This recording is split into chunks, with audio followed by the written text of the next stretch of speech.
Avoidants live under the belief that they are in control. Control of their emotions, control of their relationships, and most importantly, control of how close they allow anyone to get. They tell themselves a story, one that convinces them that keeping their distance is the only way to stay safe. The moment things feel too intense, they pull away. The moment someone gets too close, they create space. This isn't just a habit, it's a deeply ingrained survival mechanism. At the core of an avoidance mindset is the belief that emotional intimacy is risky. Not because they don't crave it, but because deep down they associate closeness with pain.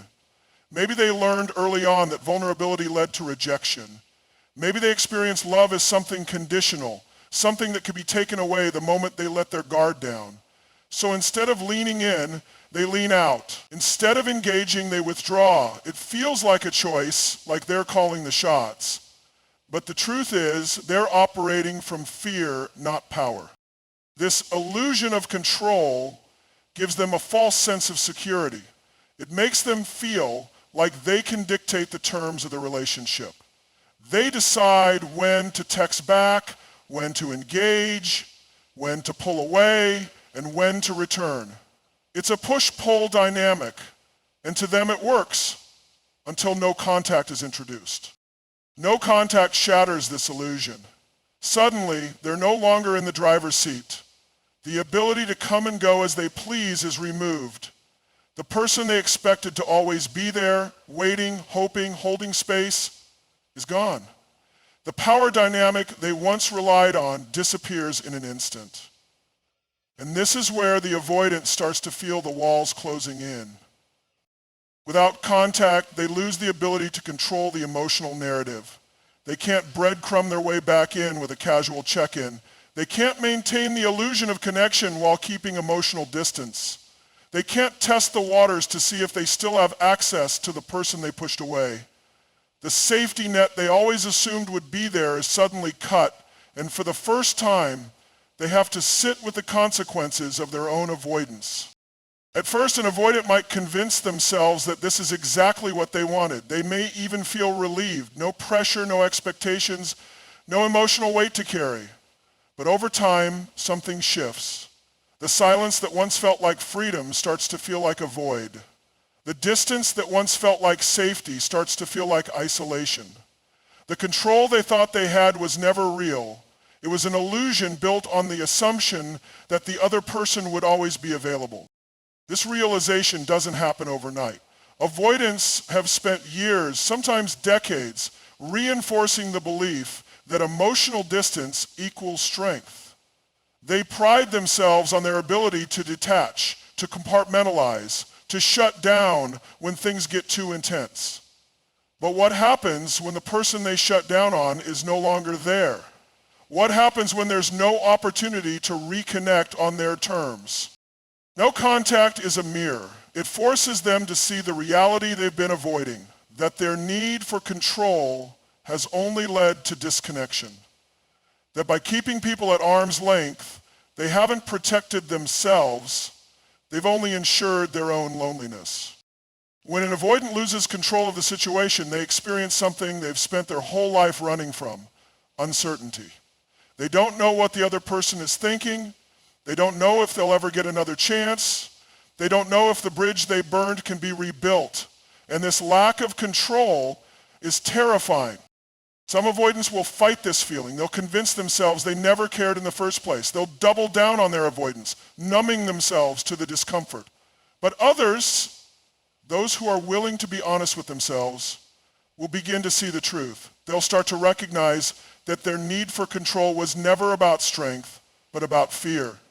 That their push and pull tactics didn't make them powerful, but predictable. That in trying to protect themselves from emotional pain, they only ensured they would experience it in a different way.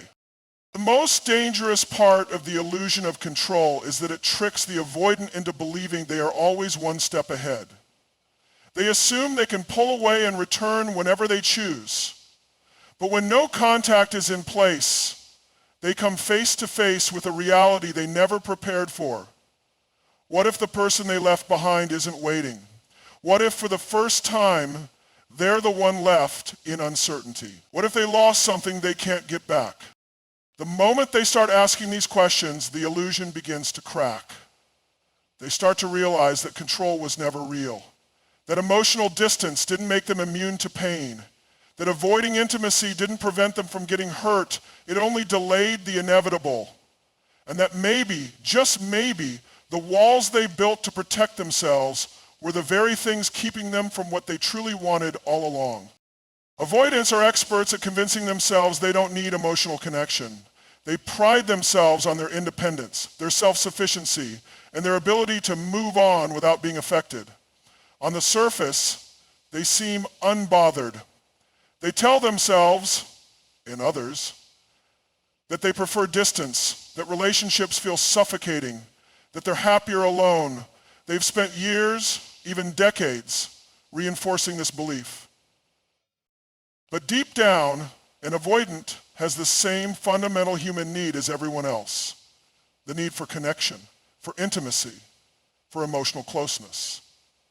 They may not express it in the same way, but it's there, buried beneath layers of self-protection. The difference is, while others recognize and embrace this need, avoidants suppress it. They push it down, deny it, and convince themselves that needing someone is a weakness. They've learned to survive on emotional breadcrumbs, taking just enough connection to keep themselves from feeling completely isolated, but never enough to feel vulnerable. This delicate balance allows them to function. They get their dose of emotional validation from brief interactions, checking in with an old partner, sending a casual message, making just enough effort to keep someone emotionally invested in them. They don't necessarily want full emotional intimacy, but they don't want complete disconnection either. They rely on this minimal level of engagement to maintain a sense of security. But what happens when that emotional supply is suddenly cut off? When no contact is in place, the avoidant is thrown into unfamiliar territory. The small, controlled doses of emotional connection they depended on are gone.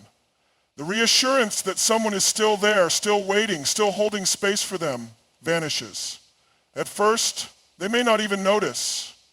Avoidants have trained themselves to dismiss their emotions, so their initial reaction might be indifference, even relief. They'll tell themselves, this is exactly what I wanted. But over time, something changes. The absence becomes noticeable. The silence becomes heavy. The emotional starvation begins. Because here's the truth, avoidants do feel, they do get attached, they do crave connection. They just don't allow themselves to fully experience it. They minimize it, ignore it, compartmentalize it. But when no contact is in place, there is no longer a distraction. The usual coping mechanisms, jumping into a new casual relationship, throwing themselves into work, numbing with distractions, start to lose their effect. The emotional need they've ignored for so long starts rising to the surface, and for the first time, they have to face it without the safety net of knowing someone is still there. This is where the emotional starvation begins to take hold. The avoidant may not recognize it for what it is at first. Instead, they might experience a vague sense of unease, a restlessness, a discomfort they can't quite name. They might notice that things they once enjoyed don't feel as fulfilling. They might feel an underlying irritation, snapping at people more often, feeling drained by things that never used to bother them. These are the early signs. Their system is reacting to the lack of emotional nourishment, even if their mind refuses to acknowledge it.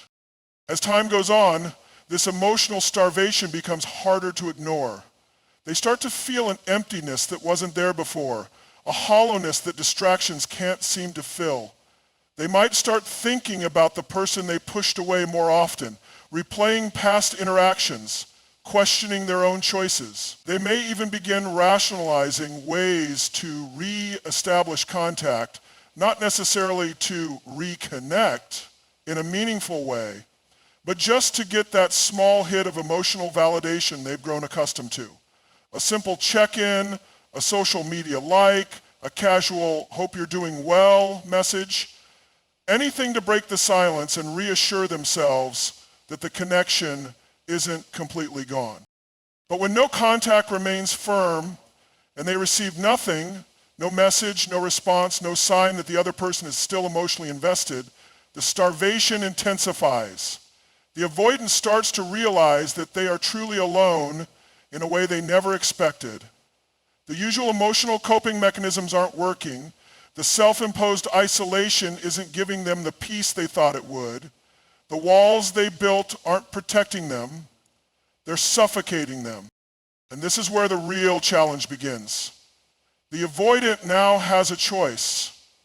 Continue suppressing their emotions, convincing themselves that they don't need anyone, or start acknowledging the truth they've been avoiding all along. That they do have emotional needs, that they do feel deeply, even if they've trained themselves not to show it. That the connection they took for granted was actually something they depended on more than they realized. For many avoidants, this realization is unsettling. It goes against everything they've told themselves. It forces them to question their entire way of relating to others. But emotional starvation doesn't go away on its own. It lingers, growing stronger with time until they are left with only one undeniable truth. Connection isn't just something other people need, it's something they need too. Avoidants spend their lives mastering one skill: escape. They escape emotional depth, they escape vulnerability, and most of all, they escape the discomfort that comes with true intimacy. They believe that by keeping their distance, by maintaining control, they are protecting themselves.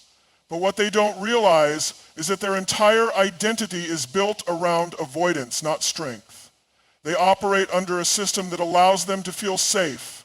When emotions become overwhelming, when relationships become too demanding, they shut down. When someone gets too close, they find reasons to push them away. This isn't conscious most of the time. It's an automatic response, a deeply ingrained survival mechanism that was developed long before they even understood relationships. The reason this pattern works for them is that it gives them an illusion of control. They believe they are choosing to walk away, choosing to create distance, choosing to remain independent. But in reality, they are being controlled by fear. They are reacting, not deciding. They are running, not standing their ground. And because they have been able to escape discomfort their entire lives, they have never truly been forced to grow. But then something happens that they never expected: no contact. No contact changes everything because for the first time, they are not the ones in control. They don't get to dictate the terms of engagement. They don't get to create distance and then return when it's convenient for them. They don't get to push someone away and still have the comfort of knowing that person is waiting.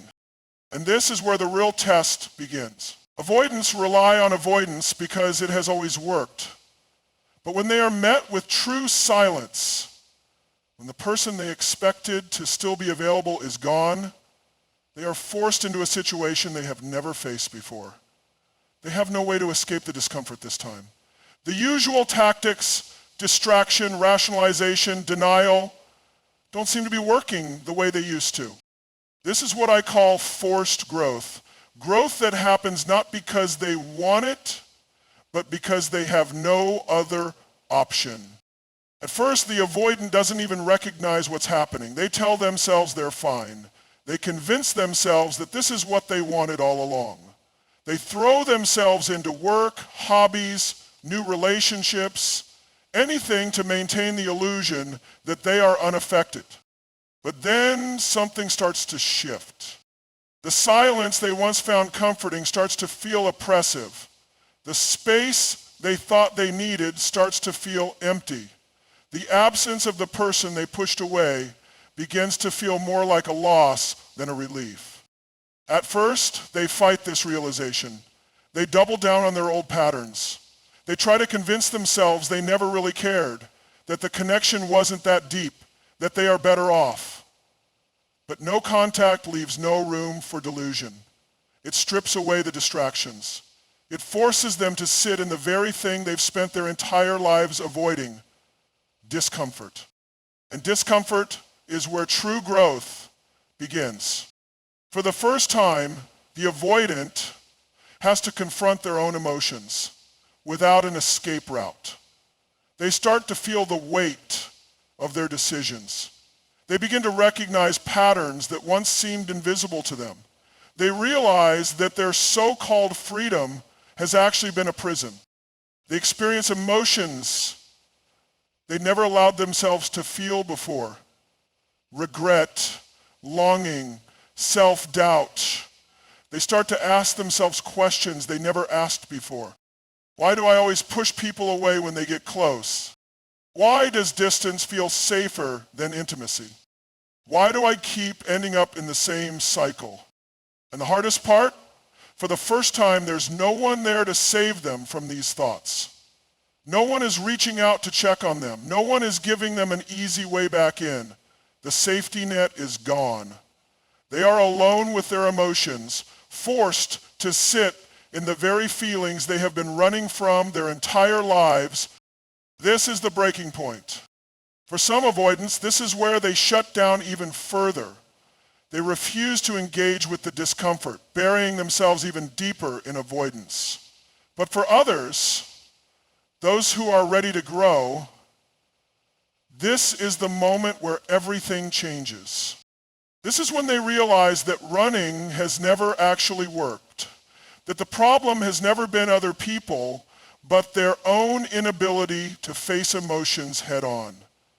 That avoidance hasn't been a form of strength, but a form of self-sabotage. And once this realization hits, there is no going back. They start to see that growth only happens in discomfort. That true emotional strength comes from facing their fears, not avoiding them. That intimacy isn't a threat. It's the very thing they've been craving all along. They begin to understand that the walls they built to protect themselves have only kept them from experiencing real connection. That pushing people away hasn't kept them safe, it's kept them isolated. That by avoiding pain, they've only ensured their own loneliness. And this is where the transformation begins. Growth doesn't happen when it's easy. It happens when there is no other choice. When avoidance no longer works. When no contact forces them to confront the reality they've spent their whole lives denying. Because the truth is, avoidants don't grow by being chased. They don't grow by being given unlimited chances. They don't grow by staying comfortable. They grow when they are forced to sit in their own silence. They grow when they realize no one is coming to rescue them. They grow when they understand for the first time that the only way forward is to stop running. Avoidants believe they are immune to loss.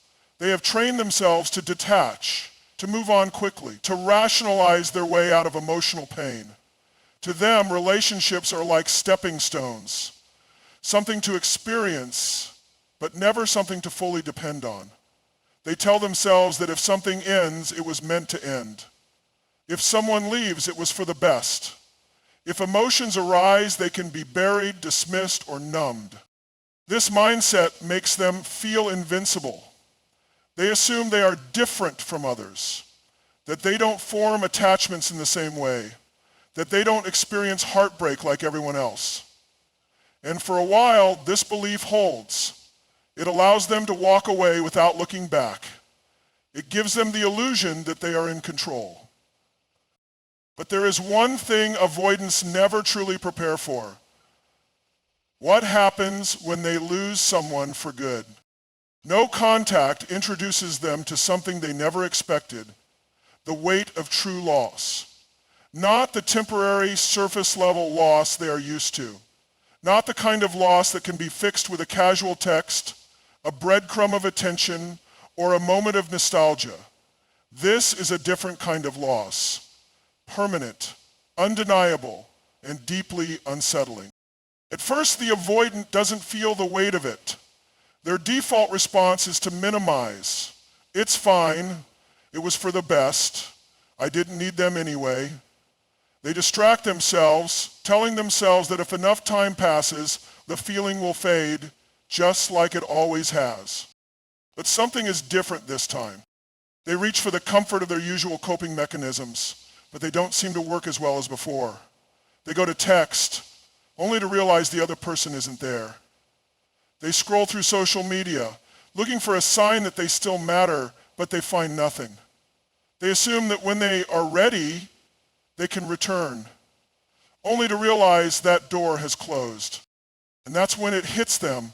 This isn't temporary. This isn't a game. This isn't another cycle where they get to push away and pull back at will. This is real. The person they kept at arm's length, the person they assumed would always be there, is gone. This realization doesn't come as a sudden shock. It creeps in little by little until it becomes undeniable. The moments they would have reached out but no longer can. The memories that resurface when they least expect them. The quiet understanding that their choices led them here. That this time, they aren't the one leaving. They are the one left behind. Avoidants aren't used to feeling lost deeply. They've spent their whole lives keeping emotional distance precisely so they wouldn't have to experience it. But no contact removes their ability to escape. It forces them to sit in what they've avoided for so long. It shows them in a way they can't ignore that their actions have real consequences, that people don't wait forever, that pushing someone away too many times doesn't make them stronger, it makes them alone.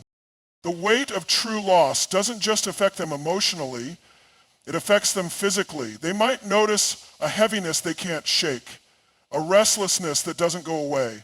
Sleep might become difficult.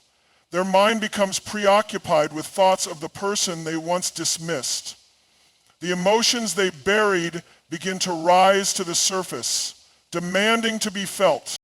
And the most disorienting part?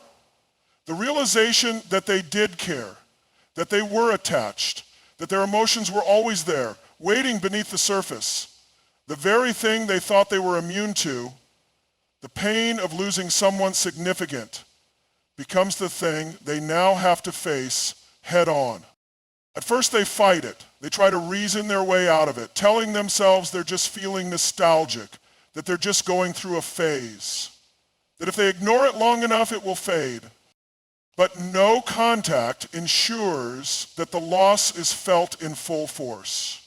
There is no closure, no reassurance, no opportunity to ease their way back in. There is only silence, forcing them to acknowledge what they spent so long denying, that they are not invincible to loss, that they are not immune to heartbreak, that they are human, just like everyone else, and that running from emotions doesn't mean they disappear. Avoidants often believe that they can avoid consequences by avoiding emotions, but no contact exposes the flaw in this thinking. It reveals that avoiding emotions doesn't prevent pain, it just delays it.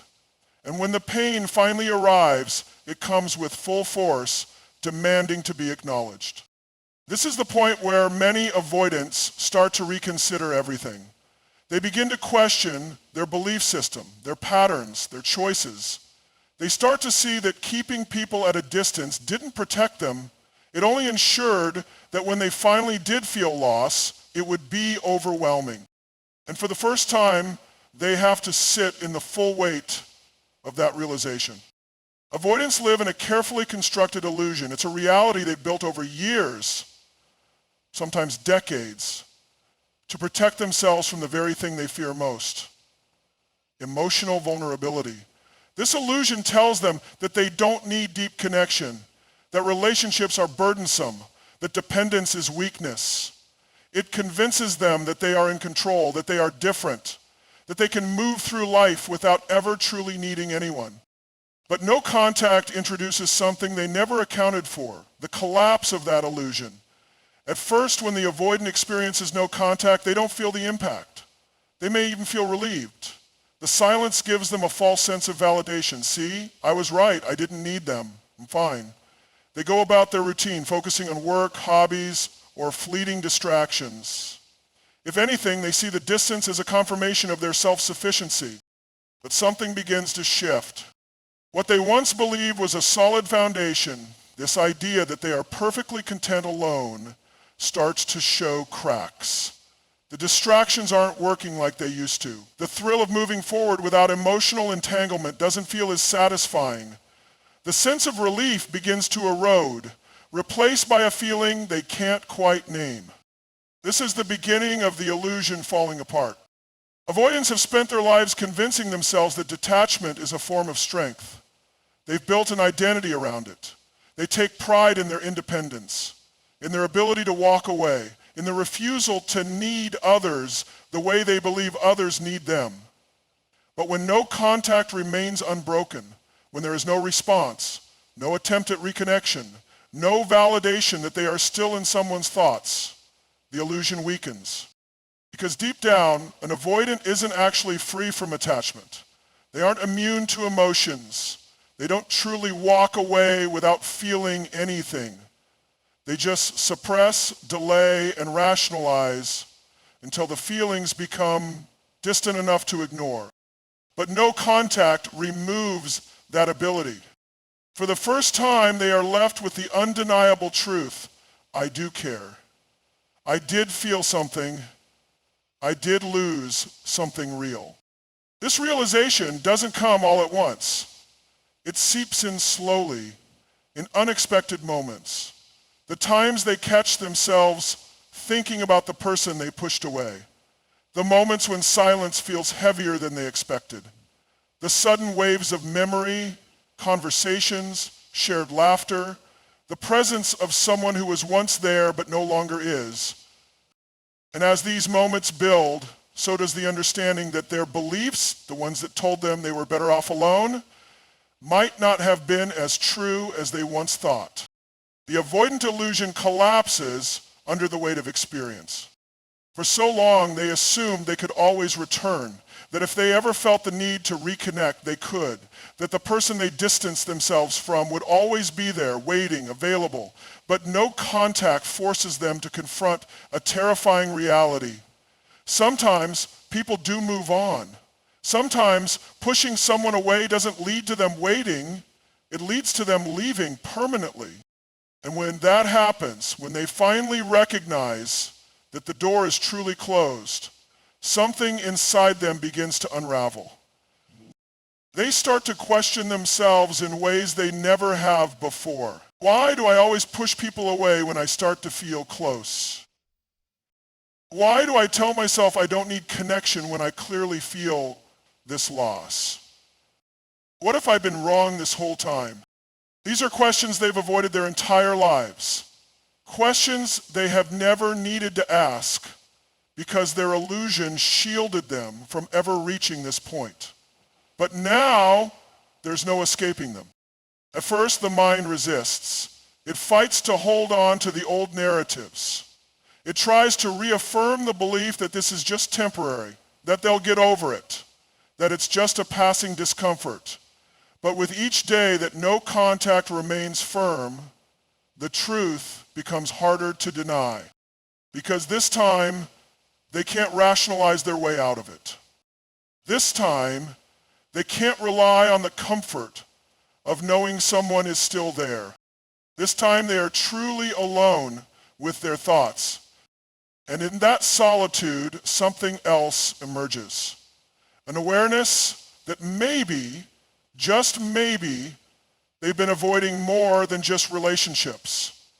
Maybe they've been avoiding themselves. No contact doesn't just force the avoidant to confront the loss of another person. It forces them to confront the truth of who they are. It strips away the illusion, the carefully constructed identity, the belief that they are different, untouchable. It leaves them with only one thing, the reality they never wanted to face. Avoidants have spent their lives believing that their choices come without real emotional consequences. They assume that their detachment protects them from pain, that walking away is always an option, that they can leave a relationship without suffering any lasting effects. This belief system has allowed them to navigate life with a sense of control, dictating the terms of connection and disengagement on their own timeline. But what they don't realize until no contact is that emotional consequences don't disappear just because they refuse to acknowledge them. They only accumulate, waiting for the moment they can no longer be ignored. No contact is that moment. At first, an avoidant reacts to no contact as expected. They feel an initial sense of relief, the emotional intensity of the relationship fades, and they settle back into their usual patterns. They tell themselves that this is what they wanted, that the distance confirms they made the right decision, but something is different this time. As the silence stretches on, the reality of their choices begins to set in. They start to notice something they never truly experienced before, an undeniable emotional consequence. The consequence, they begin to feel the weight of everything they suppressed, the emotions they brushed off, the words they never said, the connection they convinced themselves wasn't that deep. For the first time, their typical methods of avoidance, distraction, denial, detachment aren't working the way they used to. And then a deeper realization dawns. Their choices mattered. This is what no contact forces them to see.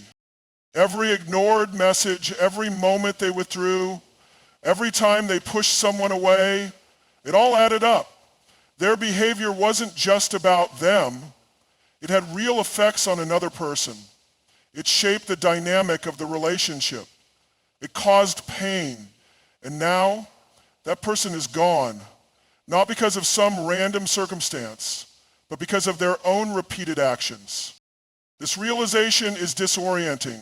Avoidants are used to seeing themselves as unaffected, as separate from emotional consequences. But as they sit in the silence, they begin to recognize something they never wanted to admit. They are not exempt from cause and effect.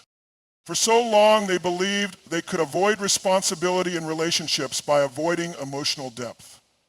That as long as they didn't need anyone, as long as they remained detached, they were immune to loss. But no contact forces them to face a brutal truth. Detachment doesn't prevent pain, it only delays it. At first, they fight this realization. They rationalize. They tell themselves that this is just a passing phase, that they will feel normal again soon. But deep down, something has shifted. The discomfort is lingering longer than expected.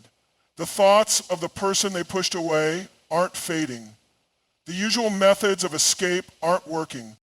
And worst of all, they begin to understand that they have trapped themselves in a cycle they don't know how to escape. Because now, the avoidant sees the full picture. They see that their fear of emotional closeness has not only led them to lose relationships, but also to sabotage their own ability to experience true connection. They realize that while they thought they were protecting themselves, they were actually depriving themselves. They recognize that their belief in their own self-sufficiency has left them feeling more alone than ever. This is where the true emotional consequences set in. For the first time, they have to sit with the weight of their avoidance, not just as a behavioral pattern, but as a life pattern. They begin to ask themselves questions they have never fully considered before. How many relationships have I lost because I was afraid to open up? How many people have walked away because I refused to let them in? How many times have I mistaken fear for freedom? These aren't abstract thoughts anymore. They aren't distant hypotheticals. They are real, tangible questions with real, tangible consequences. And as these realizations take hold, something unexpected happens. Regret. Regret is foreign to an avoidant. They have spent their lives convincing themselves that they don't have regrets. that every decision they made was for the best, that moving forward is all that matters. But when they sit in the silence of no contact, they begin to wonder, what if I was wrong? What if I pushed away someone who actually mattered? What if I let go of something I'll never find again?